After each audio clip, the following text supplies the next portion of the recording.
खाकवानी साहब, ये सवाल मैं आपकी तरफ लेकर आऊँगा। एक तो ये वाज़ेह कीजिएगा, आपका क्या ख्याल है कि इस वक्त तहरीक इंसाफ की कमान किसके हाथ में है, कौन पीटीआई को लीड कर रहा है, किसकी इंस्ट्रक्शंस चल रही हैं इस वक्त? और साथ में ये कहिएगा कि मुल्क को जो इस वक्त नुकसान हो रहा है 190 अरब का रोज़ाना की बुनियाद पर, उसका जिम्मेदार किसको ठहराएंगे? देखिए, जहाँ तक मेरे ख्याल में पीटीआई की लीड करने का ताल्लुक है, वो जो उनके पॉलिटिकल लोग हैं, वही ज़ाहिर मामला। अभी मुज़ाकरात जो चल रहे हैं, तो वो भी आप जानते ही हैं, शिबली फराज और बाकी लोगों का आ रहा है। लेकिन बुशरा बीबी का साथ रहना पीटीआई के कारकुनों को एक मोरल बूस्ट करने के लिए भी है, और मेरा ख्याल है अली मोइन गंडापुर पे भी एक चेक है कि भाई अब इस दफ़ा जो भी करना है, करना है। तो अली मोइन गंडापुर साहब मेरा ख्याल है आप वो मिस्टीरियसली जिस तरह पिछली दफ़ा गुम हुए थे और 12 गायब हुए थे और 12 ज़िलों की घूमने के बाद पहुँचे, अब वो हो नहीं सकेगा। अब वो सब कुछ या तो अपनी अपनी हुकूमत दाँव पे लगाएँगे, या जो ऐसा लग रहा है पीटीआई का प्लान का मसम ये लग रहा है।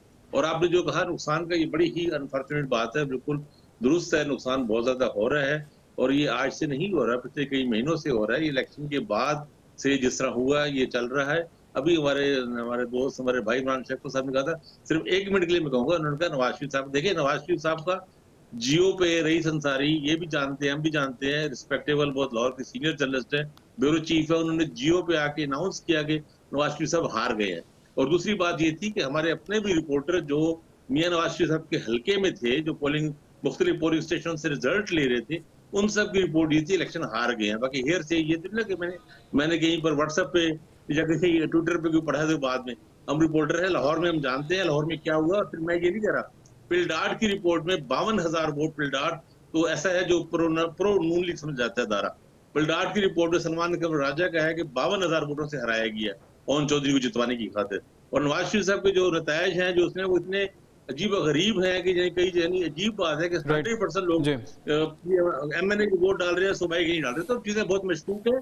इसका हल ये था कि जुडिशियल कमीशन बनाया ठीक। जाता, पीटीआई का ये मुतालबा दुरुस्त था, ताकि ये चीजें छांटी हो जाती है। अगर कमीशन रिपोर्ट लेकिन अनफॉर्चुनेटली नुकसान पाकिस्तान को हो रहा है। पराचा साहब ये कहिएगा, जी मैं पराचा साहब ये कहिएगा कि इस वक्त जो मुल्क को 190 अरब का रोजाना की बुनियाद पर नुकसान हो रहा है, किसको जिम्मेदार ठहराएंगे? और दूसरा, आपको क्या लगता है तहरीक इंसाफ की कमान किसके हाथ में, कौन इस वक्त लीड कर रहा है पीटीआई को?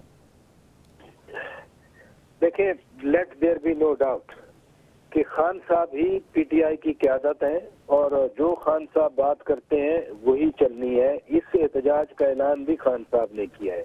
बाकी जब हम जर्नलिस्ट या तजरियाकार जो लोग हैं वो कहते हैं कि जी बुशरा बेगम साहिबा हैं, दूसरे हैं, असल हुक्म तो खान साहब का है।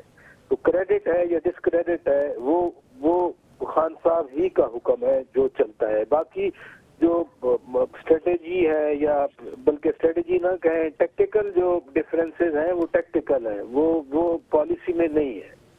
खान साहब ने कहा कि फाइनल कॉल है 24 की, किसी ने क्वेश्चन नहीं किया कि क्यों है और क्या हम कामयाब होंगे या नहीं होंगे। अब दूसरी बात जो नुकसान वाली है, यकीनी तौर पर मुल्क का एक बहुत बड़ा नुकसान है। लेकिन अगर ये एहतजाज 8 फरवरी के इलेक्शन पे ही है, तो बाकी जो 10 साल होते रहे एहतजाज 2018 हुकूमत मिलने से पहले तक, वो किस बात के खिलाफ थे?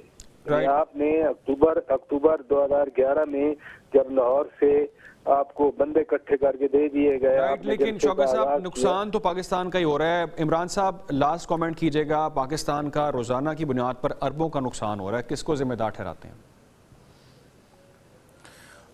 देखें, इसमें जिम्मेदार वो लोग हैं पाकिस्तान के जिन्होंने पाकिस्तान के अंदर इतना कुछ मामला को बहुत उलझा दिया हुआ है, और जो नित नए तजर्बात यहाँ पर किए जाते रहे हैं, ये उसका खमियाजा अल्टीमेटली हम भुगत रहे हैं।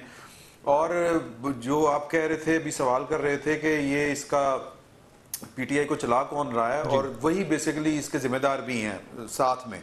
मैं सिर्फ एक फ्रीक को जिम्मेदार नहीं ठहरा रहा, मेजर तो मसला वही है जो हमारे 75 साल से जिस तरह करके इस मुल्क को हम चलाने की कोशिश कर रहे हैं मुख्तलिफ तजर्बात की रोशनी में, तो मेजर तो उन्हीं का पोर्शन है। और बाकी जो है वो पाकिस्तान तहरीक इंसाफ भी किसी से कम नहीं है, और पाकिस्तान तहरीक इंसाफ को बज़ाहिर इमरान खान साहब चला रहे हैं। मुझे ये लगता है कि ये शायद अमेरिका और कनाडा में बैठी हुई इनकी जो सोशल मीडिया टीम है वो वाले लोग चला रहे हैं। आप इमरान खान साहब जेल में बैठे हुए हैं, वो खुद कहते हैं मेरा कंट्रोल ही नहीं है, मेरे वो जो ट्विटर शीटर के ऊपर, तो चीजें तो वहां पे डिसाइड हो रही होती हैं और वहीं से चल रही होती हैं, और वो भी बड़ा पेचीदा मामला है। वो बड़ा कोई सिंपल एक सोशल मीडिया टीम नहीं है।